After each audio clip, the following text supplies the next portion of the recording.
Hai semuanya, nah kali ini sebelum saya menyampaikan hasil UTS saya, nah terlebih dahulu saya memperkenalkan diri. Perkenalkan, nama saya Charles Memang Tabaran dengan NIM 210 yaitu dengan mata kuliah Praktek Manajemen Pendidikan dan Pelatihan. Nah, dengan kali ini yang diampu oleh Ibu Marina Litara Nababan, MPD. Nah, sebelum saya menyampaikan hasil proyek saya atau hasil UTS saya pada ini, terlebih dahulu saya akan membacakan soalnya, yaitu yang pertama, jelaskan bagaimana implementasi fungsi manajemen dan kegiatan pendidikan dan pelatihan mulai dari tahap perencanaan hingga evaluasi, dan berikan contoh dalam penjelasan Anda. Yang kedua itu jelaskan bagaimana cara melakukan analisis kebutuhan sebagai tahapan awal dalam perencanaan kegiatan dan pelatihan. Yang ketiga yaitu ceritakan tentang analisis kebutuhan Anda yang telah dilakukan oleh kelompok Anda, yaitu yang pertama what, why, when, where, how, how.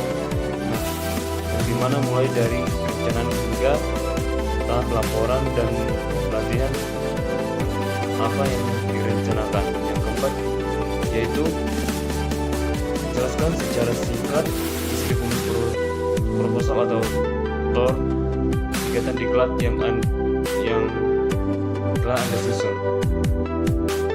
Nah, yang dengan soal nomor 5 yaitu adalah jelaskan kendala apa yang mungkin dapat terjadi dalam manajemen diklat yang telah direncanakan oleh kelompok Anda, dan jelaskan apa alternatif solusi mengatasi kendala tersebut.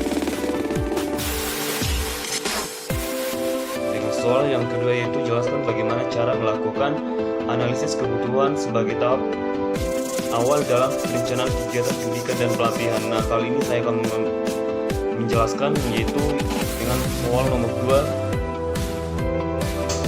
Nah, di dalam melakukan analisis kebutuhan sebagai tahap awal dalam perencanaan kegiatan pendidikan dan pelatihan itu melibatkan pengumpulan data untuk menentukan apa kebutuhan pelatihan ada yang perlu dikembangkan untuk membentuk atau membantu organisasi mencapai tujuannya yang lebih maksimum. Nah, adapun yang menjadi langkah-langkah dalam melakukan analisis kebutuhan yaitu yang pertama, identifikasi tujuan masalah, analisis kebutuhan. Yang kedua yaitu analisis organisasi, dan yang ketiga yaitu analisis operasi atau analisis tugas. Nah, yang keempat itu pengumpulan data. Yang kelima, interpretasi data. Yang keenam yaitu rekomendasi dan keputusan yang telah ditetapkan sekarang ini juga. Soal yang ketiga yaitu adalah ceritakan tentang analisis kebutuhan yang telah dilakukan oleh kelompok Anda, atau dalam bahasa Inggrisnya yaitu adalah what, why, when, where, how.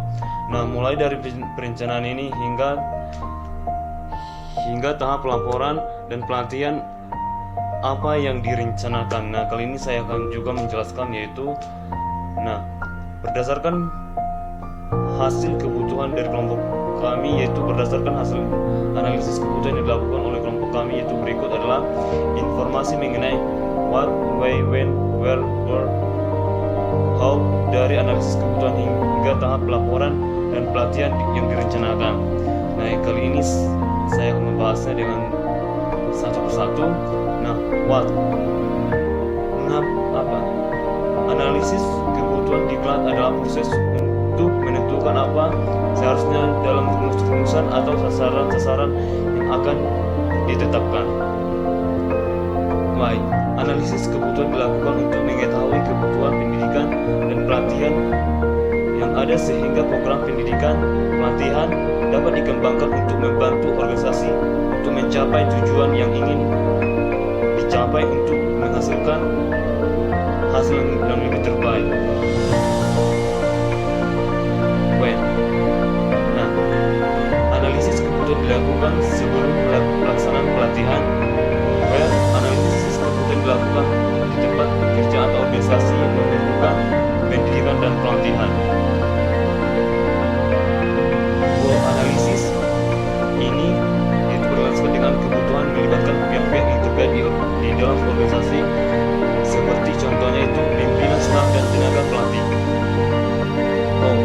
Nah, bagaimana dalam setiap langkah-langkah dalam melakukan analisis kebutuhan meliputi identifikasi tujuan analisis organisasi, analisis operasional, pengumpulan data, interpretasi data, rekomendasi, dan keputusan. Dengan soal yang keempat yaitu adalah jelaskan secara singkat isi dokumen proposal atau TOR singkat atau kegiatan diklat yang telah Anda susun. Nah, yang menjadi pembahasannya yaitu dokumen proposal atau TOR kegiatan diklat yang telah disusun oleh kelompok kami itu mencakup berbagai elemen penting, termasuk latar belakang, uraian kegiatan, maksud, tujuan, dan metode, tahapan, jadwal, dan tempat produk, serta tim proposal atau TOR tersebut disusun untuk melaksanakan kegiatan pelatihan kepada perkumpulan penenun di Perumnas Silat kita. Rincian kegiatan dari dokumen proposal tersebut adalah yang pertama yaitu menentukan latar belakang, nah yang kedua yaitu uraian kegiatan, ketiga itu maksud dan tujuan, yang keempat yaitu adalah metode atau tahapan, yang kelima itu adalah jadwal dan tempat, yang kelima yaitu tim.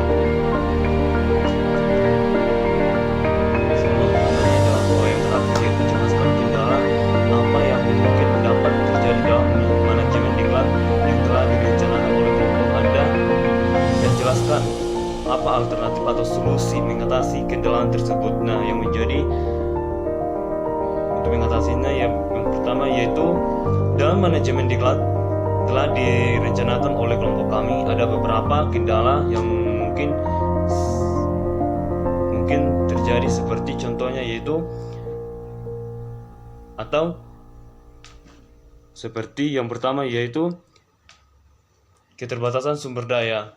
Nah, di dalam keterbatasan sumber daya ini dapat terjadi seperti keterbatasan sumber daya, seperti contohnya yaitu tenaga, bahan, dan fasilitas dalam mempengaruhi pelaksanaan diklat. Nah, yang kedua itu adalah keterbatasan waktu, yang ketiga keterbatasan kompetensi, dan yang keempat keterbatasan komunikasi. Nah, untuk mengatasi kendala tersebut kelompok kami mengembangkan alternatif solusi seperti berikut. Yang pertama itu mengoptimalkan sumber daya, yang kedua yaitu mengoptimalkan waktu, yang keempat itu mengembangkan kompetensi, yang keempat itu mengoptimalkan komunikasi. Sekian dari hasil ujian saya.